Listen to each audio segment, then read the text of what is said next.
Yep. Today is Monday, December 24, 2012. This is the mayor of Blacktown talking to you again to make another video after I've gone through a drought where I say I'm not going to make any more videos. I go up on a mountain and just kind of forsake and forget or try to forsake my mission. And then I get another sign, another symptom of how bad this thing really is, this gender war. Yeah, this feminist gender war, this feminist conspiracy to distort the gender roles. And of course the evidence, the latest overwhelming piece of evidence is this so-called gay Bible. Yeah, it's starting to make headline news. Yeah. This isn't a joke, y'all. It's official. Yep. Gay Bible. There it is right there. Yep. And this is going to get a lot of people talking. And what this is really going to do, the irony, the mixed blessing in all of this is, it's going to force people to talk about gender. You see, you all didn't want to listen to me when I said you were in a gender war. You all didn't want to listen to me when I said we're in the age of gender politics, sexual orientation politics, alternative lifestyle politics. Y'all didn't want to listen to me.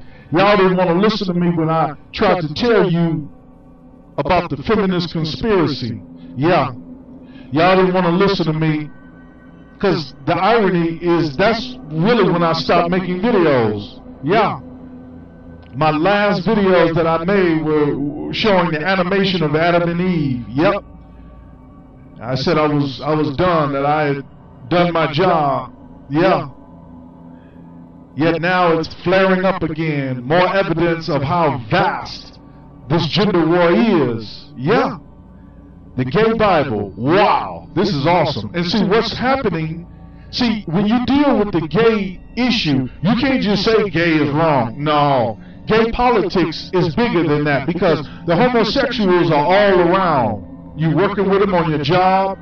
A lot of them are still in the closet. They're cooking your food in restaurants. They're everywhere. You're shaking their hands every day. It's a game they play. But I declare that, black man, if you had listened to me, or should I say, if you had listened to God in the first place, in other words, if you had listened to the story of Adam and Eve, if you had gotten that right, I said if you had gotten the story of Adam and Eve right, you wouldn't have to worry about Adam and Steve. Oh yeah. Yep. You didn't want to listen to me when I said that Satan went to Eve and turned her into a feminist, that Eve was the first feminist. A lot of preachers, you defend the woman. You are the one who has allowed this single mom, female-headed household, female-headed public schools that are leading the school shootings. You're responsible for all of this. God did not mean for women to lead. Not in the bedroom. Think about it. Is that the only place? Maybe you don't know how to be hard on a woman in the bed. Yeah. In other words, it's not in a woman's nature to lead. They've had 40 years to try. Yeah. And my job is to expose it. Expose the double standards of gender that was started by the feminist movement. Yeah.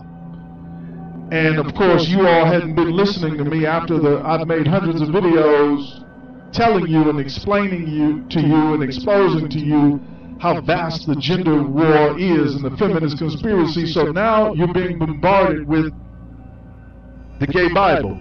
Yeah. The gay Bible. Yep, the gay Bible. And you kind of deserve it. Yeah, you brought it up. You talked it up yourself because you didn't get the story of Adam and Eve right. You didn't get the heterosexual Bible right.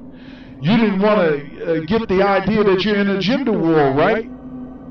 So, you talked this up. You're hypocrites. One thing you can say about the gays, they're not hypocritical. Think about it. How do you know God is not using these weirdos? And obviously they're weird. But how much of it is your fault, too? Yeah. That's just a rhetorical question. How much of it is your fault? How much and what have you done to contribute to the distortion in the gender roles? Yeah.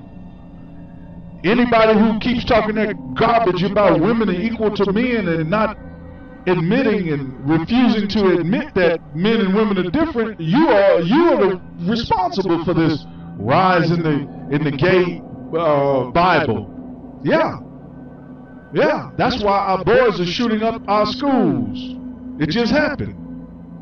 It just happened, and I just did a video about it. It just happened December 14th, Friday.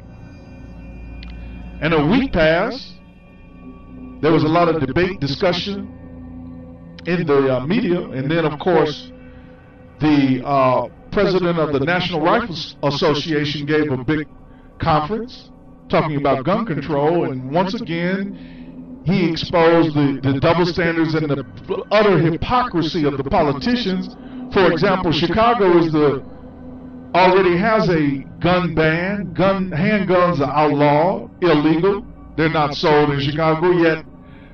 Chicago is the most violent city in America to such an extent President Obama talks about it in his debates. Yeah, he's mentioned it. He cited it several times. So, you know, the American politicians are just, they might as well be wearing clown suits. But I don't get mad, because when you believe in God, you think this is considered a test to see who would catch that error. You know how teachers would sometimes do that? They put things on a test that didn't belong there, and sometimes they put things on a test that you could get, quote, extra credit for. Well, I passed that test because this insanity about gun control is a waste of absolute time, and it's against the Constitution. But the point is, God made Adam and Eve, and Satan went to Eve, and Eve picked the apple. And Eve put the apple in Adam's face, and then Adam bit into the apple. That's the moral of that story. And the black church, you don't get it right. You haven't gotten it right. So it's no wonder the gay Bible is on the rise. You didn't want to acknowledge my men's movement. Hetero men's movement shouldn't have to say hetero.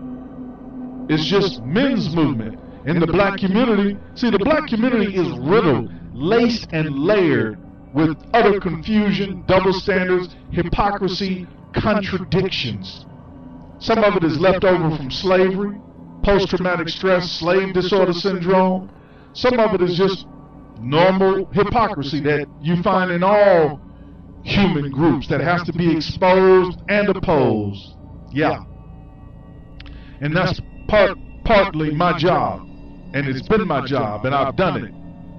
I've done an admirable job of exposing the double standards and the contradictions of feminism. Yeah. And you all didn't want to believe me. You didn't want to hear me in all of my videos. Mayor of Blacktown, all of my YouTube channels. So now, guess what? The gays are going to take over, and it's your fault. Yeah. Now you've got to deal with Adam and Steve, because you didn't want to deal with Adam and Eve. Let me say that again. I told you to get the story of Adam and Eve right. You didn't want to get the story of Adam and Eve right. So what did God do? God has allowed the story of Adam and Steve to rise up in the form of this so-called gay Bible. There it is right there. Today is December 24, Monday. It's all over. Headline news. They just were talking about it for a whole hour on a talk show. Black talk show. Yeah. Black radio talk show. Yeah. The gay Bible. There it is right there. Yeah. So what this is really going to do is going to force you to stop straddling the fence in terms of manhood. You're going to have to accept your manhood. You're going to have to declare your manhood and your masculinity one way or the other. That's how God works. God works in very, very, very mysterious ways. Paradoxical, mysterious ways. Look up the word paradox. Learn what a paradox is. Yeah, because you're being given a good example of it. Yeah. Yeah. Yeah. Gay Bible. All the strong black men. Let me hear you say, amen.